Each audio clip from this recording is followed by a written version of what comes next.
Yeah, hosting the meeting. What could I say? Here we go, right off the rip. All right.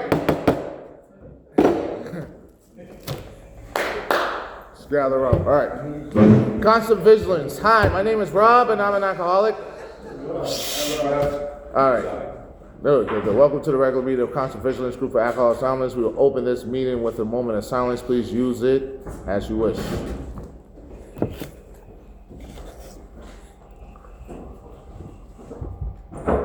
This meeting is designed for us to share experience, strength, and hope with one another and listen to others do the same.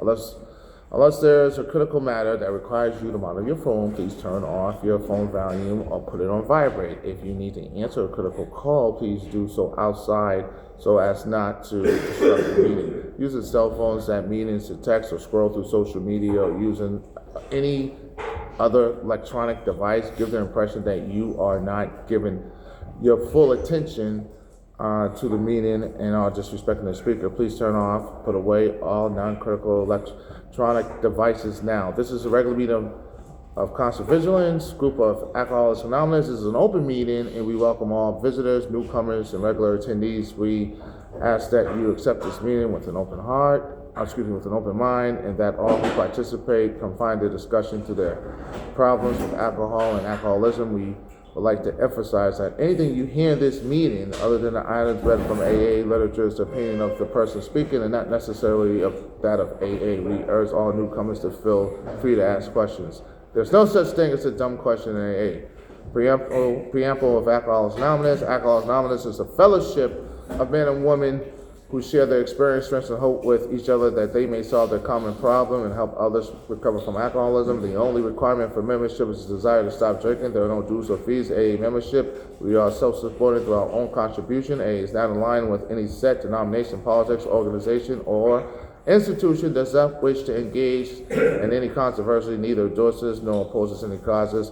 Our primary purpose is to stay sober and help other alcoholics achieve sobriety. Can somebody please read how it works? Yeah, I'm Steve from Alcohol. Hey, Steve. Over, check 5 big book. Rarely see the person found who thoroughly follow our path. Those who don't recover people cannot run like themselves so simple program. Usually men and women are constitutionally incapable of being honest with themselves. They are such important. They are not false, but it seems a bit more though. They are naturally incapable of grasping, developing a manner of living which to answer your assignment. Their chances are less than average. There are those too who suffer from grave emotional and mental disorder, but many of them do recover if they had the capacity to be honest. Our stories disclose in a general way what we used to be like, what happened, and what we're like now. You decided you won't be having or willing to go to any lengths to get it, and you're ready to take steps. So the steps we want to know to find the easiest stuff. Always. With the earnestness effectively, fearless and thorough from the very start. So we try to hold ideas and the result is nil. Until that's all. That's my friend Kenny. He's an asshole. Cutting back in part without help is too much. Because one of his also, that's the car, and he's fighting now. Half measures failed as nothing. We stood at a turning point. We asked his protection care to clear the bad. Here is the study we took, which suggests there's a earlier recovery. One, we admit we were products of alcohol that our lives were being unmatched. Two, we believe that our greater themselves that can restore sanity. Three, we made decisions to turn our will and our lives over to the care of God we understood. Four, in searching fearless moral inventory of ourselves. Five, admitted to God for ourselves and to another human being the exact nature of our wrongs. Six, we are entirely ready to ask God to remove all these defects of character. Seven, humbly ask Him to remove our shortcomings. Eight, make a list of persons in our team willing to make amends to them. Nine, make direct amends to such people wherever possible, except when to do so would injure them or others. And 10, continue to take personal inventory when we are wrong, promptly admitted it. 11, sought through prayer and meditation to improve our conscious contact with God within, praying for His knowledge and His will for us in the power to carry it out. And 12, haven't had a spiritual awakening as a result of these steps. We try to carry this message to other alcoholics and practicing principles in all our affairs. Many of us, including one another, came concluded, do not be discouraged. No one among us has been able to maintain anything but perfect here in the We're not saints. The point is, we're willing to control our spiritual lives. The principles we have set down are guidelines of progress. We claim spiritual progress rather than spiritual perfection. Our description of the alcoholic, chapter to the agnostic, and our personal measures before and after make clear three pertinent ideas. A, we were alcoholics who cannot manage our lives. B, that probably no human power could release of alcoholism. And C, that God could and would if people's hearts. Thank you, Steve. Can somebody read the promises? Thanks, Steve. Good morning, my name is Joe, I'm an alcoholic. Hey, Joe. The promises of Alcohol Anonymous. If we are painstaking about this phase of our development, we will be made before we are halfway through. We are going to know a new freedom and a new happiness. We will not regret the past nor wish to shut the door on it. We will comprehend the word serenity and we will know peace. No matter how far down the scale we have gone, we will see how our experience can benefit others. That feeling of usefulness and self-pity will disappear. We lose interest in selfish things and gain interest in ourselves. Self-seeking will slip away. Our whole attitude and outlook upon life will change. Fear people and economic insecurity will leave us. We will truly know how to handle situations which used to baffle us. We will suddenly realize that God is doing for us what we cannot do for ourselves. Are these extravagant promises? We think not. They are being fulfilled among us sometimes quickly, sometimes slowly. They will always materialize if we work on them. That's from the big book, Alcoholics Anonymous, pages 83 and 84. Thanks, Joe. Yeah, thank you, Joe.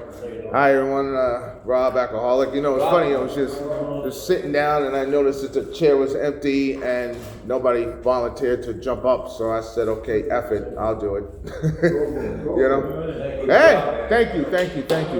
Yeah, thank you, Scotty. That's yeah. But see, today's day 869 for me, for yours truly, right? Yeah, man. You know, and also it's kind of funny too because a football player, 24-year-old kid, shot himself in the head yesterday. Yeah. And he played for actually the team I grew up rooting for, the Dallas Cowboys. I was like, wow, you know, he's 24 years old, he's in the NFL, he's guaranteed to make at least a six-figure salary. Why the fuck would he blow his brains out? And when my nephew texted me, he said, you know, you could have it all and still feel empty inside. And I was just like, oh yeah, that's right. Money doesn't equate to happiness. And I forgot about that for a minute, because all the thing I've been doing is, man, I've got to chase a job, I gotta get this money, it's gonna make me happy. And I'm just like, hold on. What the hell am I doing here? No, money's not gonna make you happy. Especially if you have addictions, man, that's all you're gonna do is just gonna intensify, right? Now you got unlimited resources just to pretty much fuck your life, mess your life up. That's true, right? You know? Thank you. But it's just like, it was a sober moment because I'm just thinking like, wow, 24 years fucking old. The whole world is ahead of him. He hasn't even started living yet. You know? I remember being 24 20 years ago. I remember being retarded, you know? I love it. You had the whole world, you had a car, you had women, you know, it's like, oh, you're at the prime of your life.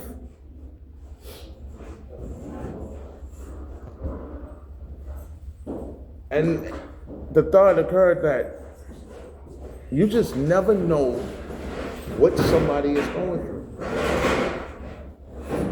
And I remember many years ago when I was feeling like no way out, you know, I remember I reached a point where I felt like, man, I want to go out like suicide by cop. Is everything all right? Yeah. Oh, okay, people are just coming in. Okay, cool. All right, how you doing? But yeah, so anyway, yeah, I remember feeling that, you know, that suicidal, homicidal, this rage, and when you feel like you have nobody to talk to, and you're lonely, and no one can relate, there's no telling what you're capable of. And I think about how I'm fortunate that obviously I made the right choice, but I'm also humbled to know that there's, people who just haven't, that had everything going for them. And it just is a constant remind me how fragile life is. And me, it's just like, you would never know what somebody's going through if they don't tell you. And, it took a lot for me to stop and to tell someone, like, you know what, man, it's not so much I have a drinking problem, I have a thinking problem. I have a real nasty way of looking at the fucking world. That's true. Oh, sorry about that. Staff is school to say what I want. You already know. But see, it's just that, but it was just learning why I had those emotions, what led up to all these emotions. It was just, going through recovery, it has been a day-to-day, brick by brick, constant restructuring,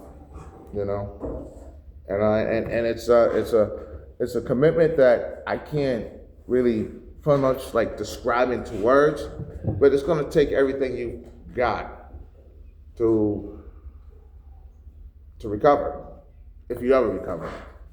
So I have 869 days. I don't think I know it all. I know I don't know it all. Well, I know this. I know that I don't know it all. That's why when I'm free up, I come here constantly. This is my soil. This is where it all started, right in these halls.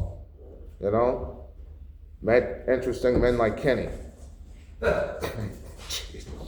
Anyway, I'm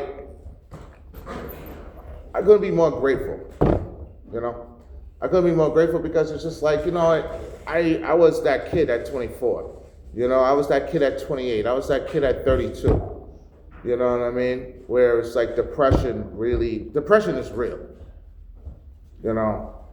And then if you know anybody or if you're going through it, I could definitely relate. But it's suicide and all that shit, it's just never the answer. It really isn't. Coming through these halls, I get the will to constantly want to live each and every day, despite my mistakes, because I make a lot of them, but I don't pick up that drink. And I come to these halls. And so for the past 4 weeks or so, I've just been going to this program. It's a re-entry program for felons. The job that I applied to twice worked with this program. So I just spoke to my caseworker today. And she's like, oh yeah, definitely next Wednesday when they're gonna be there. She's gonna be there, she's gonna have somebody else there. She's gonna have recommendation letters. I actually graduate there from it's the 21st. So in 2 weeks, I'll complete a 6-week program, So finally, hopefully, I'll get this job and, be off and running. But even if I don't, the point is, it's like, I don't drink no matter what. The bad, the good, the guy cut me off the highway. And it's one thing too when people cut you off and they wonder why you're upset, you know what I mean? That I never got I never understood that, But, one thing I've learned through these halls is humility. Gotta be humble, man. Because you don't, you can have it on one day and the next day it's you don't drink no matter what. And that's it. When I just stopped drinking, trust me, a lot of things started to open up, But the most important thing that was opening up, right, not materialism, was my mother's trust again. Right now, I could use the car pretty much anytime I want. You wouldn't think about that. like this when I was in the midst of my addiction. You know, the way I was running, I would have crashed it. Thank God I never got a DUI. And it's opened a lot of doors that I didn't think they could possibly open. And it's just, and I'm just getting started, you know? So I'm always gonna feel like I'm in debt to these halls because these halls really saved my life, you know? Learning from people, you know, because I swear to God, I really don't have all the answers, but I know this, I can't drink anymore, and I'm not gonna drink today. I don't make any promises that I don't keep it. You know, I just don't drink today. You know, and I feel like if I did start drinking again, what could possibly happen? And none of it is good. So I'm just gonna stay away for today. That's it. And it sucks too because when you first stop drinking, it's like, damn, I didn't know there were so many liquor stores around here. You know? And it's just like a drop of that. You go there, you get a couple of nips, and nobody will see something, and, you know. But you know how that goes when you start playing those games. You know? So I'm just very grateful and humble. I love seeing your faces here, man. I just feel like I grew up with some of y'all, you know, especially this guy right here, Kenny. You know, how old are you, Kenny? 90? That's your mama. Oh, damn, that wasn't nice. Oh, I set myself up for that one. But seriously, though, oh, shut up, Kenny. Thank you. But anyway, I love each and one of y'all. Thank you very much. And please, today's topic could be anything. Gratitude. Thank you. Thank you very much. Thank you. Good to hear you, son. Shut up, asshole. Seventh tradition. There you go.